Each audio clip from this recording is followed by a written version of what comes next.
So for the last of these lens videos, I'm going to talk about maximum aperture. What it is, why having a large maximum aperture is a good thing and why it's often very expensive. I'm also going to talk about variable aperture as opposed to constant aperture, which you find in some zooms, and why I'm not an enormous fan. This video is part of my technical fundamentals course, which builds week by week into an entire beginner's guide to the technical side of photography. Obviously hit like if you like what I'm doing, subscribe to get notifications. If you've got any questions, stick them in the comments below and I'll do my best to answer them. There'll also be a full blog post matching this video that'll be up on photosmojo.com, but for now let's dig into maximum aperture. Now I've mentioned maximum aperture in passing. It's often a number you'll see quoted alongside the focal length. For example, this is a 105 f2.8. What that means is it is the largest aperture that the lens will open to. If you've got what apertures are, go back and read the exposure course, but hopefully you've remembered that a larger aperture, a larger hole, is actually a smaller number, and the other way around. Okay? The maximum aperture of a lens, therefore, is simply the largest it will open up to. And what we're looking for is the smallest number we can get. Okay? Smaller numbers are better in this instance. Okay? Don't forget it's related to the focal length though, as apertures always are, and that f8 on one lens is exactly the same as f8 on another lens, so the exposure should be the same if you change lenses. Don't forget that golden rule of the smaller number is actually a larger hole, and the larger number is a smaller hole. I know it's confusing, it's why I keep repeating it, so hopefully it'll get stuck in your brains. So as a rule, the larger the maximum aperture of your lens, the better. A lens with a large maximum aperture, say this one, f1.4, is often referred to as a fast lens. That doesn't mean how fast it focuses, it means that having that larger aperture will allow you a faster combination of shutter speed and ISO. Okay, again, think back to the exposure, remember how they're all interrelated. A lens that will open up to something like 1.4 simply lets more light in, and that can be very, very useful. Okay, besides the speed in terms of shutter speed and aperture, and ISO combination, excuse me, not helping by confusing you, letting more light in means that the camera will focus faster because there's more light falling onto the autofocus array within the camera. It'll allow you to compose easier because you'll see more light in the viewfinder. Okay? It also has a big effect on optical quality. Lenses as a rule reach their peak sort of resolution and contrast abilities about 3 stops down from the maximum aperture. So if you think about it, if you've got a lens that's maximum aperture here of f1.4, that means 3 stops down is f2, f2.8, f4. So to get the best optical quality out of that, f4, maybe then 5.6, maybe 8, and it will start to tail off as you get down to the smallest aperture. But starting at f1.4 means that you're kicking into the good quality at about the f4 point.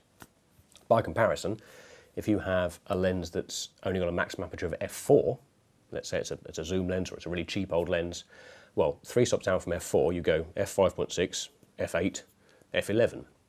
So you're not getting to the best quality until you're down at f11, and that's not a lot of light coming into the camera. That's going to limit an awful lot of your shutter speed and ISO combinations. Okay? Okay, Tom, tell us the catch. We all know there's one coming. Why don't we all own f1.4 lenses in every focal length going and just have lovely fast glass all the time? Well, basically, building lenses with large maximum apertures gets expensive. Okay, and it's complicated further by how complex the lens needs to be in the first place. Taking a 50mm as an example, if you go and get a 50mm f1.8, which I mentioned earlier is a very good first investment, it'll be around £100, give or take. The same one at f1.4, like this one, will be somewhere between £300, £400. You can often get a couple of different versions at around that price point. If your camera manufacturer or lens manufacturer makes one that is f1.2 or even f1.0, you're looking at comfortably past the £1,000 mark and maybe £2,500. Okay, for what is effectively the same lens but just a larger maximum aperture. Now, because of course that is complicated further by more complex engineering within the lens, namely the sort of problems you get with a zoom, whereby the zoom has to cover a range of focal lengths, you don't tend to get very fast zooms. The fastest zooms you ever tend to see, for example, have a maximum aperture of about f2.8, which is a whole 2 stops darker than here, okay, because obviously f1.4 to f2 to f2.8, so you're already starting at a 2-stop disadvantage. And to make that zoom lens f2.8 requires a heck of a lot of engineering and gets very, very expensive. Some zooms have what's called a variable aperture, and you'll see two numbers quoted. For example, this little puppy, this strange, freakish little thing here, is an 18 to 200mm f3.5 to f5.6. What that generally means when you see those sort of numbers quoted is that the wider end of the focal length, so the lower number, 18mm in this case, the maximum aperture is f3.5, and at the longer end, the larger number, the telephoto end, 200mm, the maximum aperture is f5.6. This is simply caused by a compromise of having to do so much engineering to get 18 to 200mm into this piece of glass. Okay, it makes the lens quite affordable. I think this lens is perhaps 350, 400 pounds, but I've had it so long I forget. It also makes the lens quite small and lightweight, which again can be an advantage. We know how I don't like to carry heavy camera kit. The drawback is, of course, the actual aperture setting is varying throughout the focal length range. So if I'm on manual or I'm in a studio and I've got the light set to a certain aperture, that aperture might be changing as I move through the focal length range. It's not very good. And even at its fastest, f3.5 isn't exactly a big fast maximum aperture, is it? And as for 200mm f5.6, 3 stops down from that, what's that, 8, 11, 16? So this isn't hitting its best optical quality till, f11, f16 or so at the long end. That's not a lot of light coming in. Okay, there's a reason, of course, things like this look amazing. Wow, 18 to 200mm, that must be fantastic. And it's only 400 quid. There's a reason, always, okay? Always a catch, isn't there, boys and girls? Now, there are zoom lenses that don't change aperture over their focal length, known conveniently as constant aperture zooms. They tend to be around f2.8, although you do get some f4 ones.